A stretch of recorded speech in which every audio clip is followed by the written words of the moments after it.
I was thinking today about the word respect and how when in any relationships it just carries so much weight and makes such a big difference.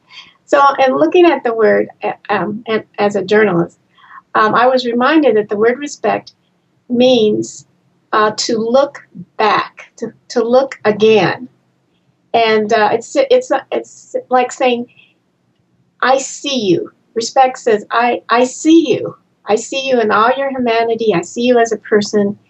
And I think why we saw so much anger in Ferguson is because the community was saying the police department here does not treat us as if they see us as individuals and as people.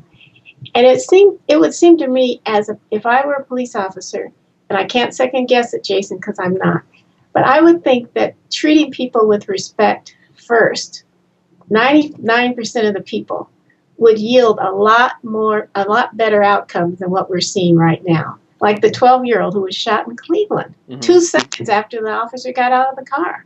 With respect to the respect that you're talking about, I completely agree with you. Before I came to my current assignment, I worked for 5 years in a custody setting. So I worked in a jail for a 5-year stint.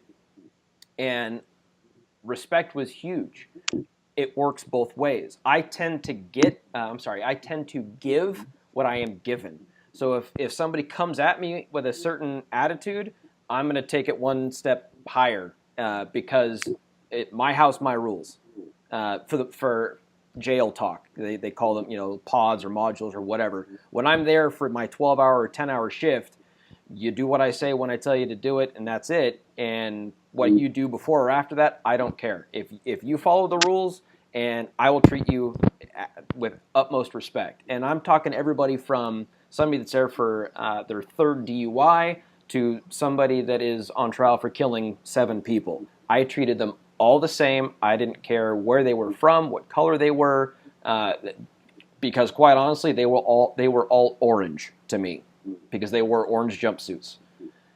Everybody gets treated the same, and I will be perfectly honest with you, I never had a problem with any of the inmates, ever.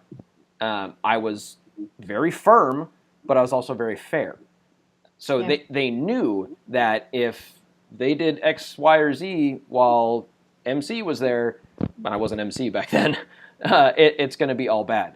So you agree that respect makes a huge difference? Absolutely. Absolutely. And I will also say that in my experience, 97.4% of a number that I just made up of the cops that I know act that way. It's always the one guy that does something stupid on TV or gets taped or has that one. People forget that we are human and we have feelings and emotions. And when you are faced with negativity hour after hour, day after day, year after year, it wears you down like a river over a boulder. And the community's saying the same thing. Absolutely. Absolutely. I could totally agree. And now talking about the Cleveland issue, I've seen the video, and that's people are getting hung up on a couple of things. One, the 1 to 2 second thing, that's actually a very, very long time in which to make a life or death decision. It goes just like that. It's very, very quick, and it's very scary. It's very violent. I get that. Would I have done that in his situation? I don't know. I wasn't there. I mean, I don't like how they pulled the car up on the grass. I don't know if they were told where the subject was. The other issue is that the person reporting it said that it's probably a fake gun. Maybe it's a fake gun. Whether or not that got relayed to the officers apparently is in question. And even if it was, I can tell you right now, if I rolled up on a call and they said it's probably a fake gun, I don't care.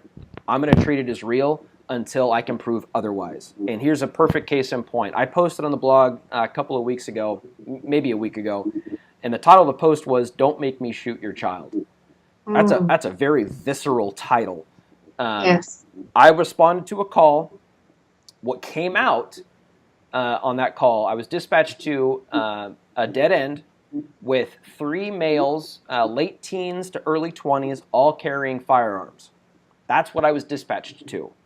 Mm-hmm. And I got there about 2 minutes before my cover, and I'm on a motorcycle, and I pulled up, and here there's 3 what appeared to be, to me, 3 white male juveniles, not late teens, early 20s. The other thing that people forget is witnesses, God bless them, they're trying to help, but they are god-awful at describing what they are seeing 9 times out of 10. We take everything that people that report crime say with a grain of salt, because a lot of times it's different than what we actually find. At any rate, I pulled up. One kid had a tripod on his shoulder and a gun in his hand. Second kid had a gun in his hand. Both were pistols, appeared to be pistols. The third had what appeared to be an MP5, an assault weapon, basically. So Right. I pulled in, grabbed a handful of clutch with my left hand. Bike's still running. I'm still in gear. I keyed the PA, pulled my gun out, pointed it at these children, and got there. They're walking away, and my bike's very quiet, so they didn't hear me approach. I pointed my gun at them, finger not on the trigger. This is called indexing the finger. When it's in the trigger, I'm getting ready to shoot somebody. Finger should always be indexed unless you're ready to take somebody's life. So I pulled up, pointed my gun at them, said, hey, turn around real slow, put the guns on the ground. And they did everything that I told them to do. Now, had one of them turned around and pointed that gun at me, I would have been forced to shoot that child. That is not... Were they real guns? I'm curious. From afar, they looked absolutely real.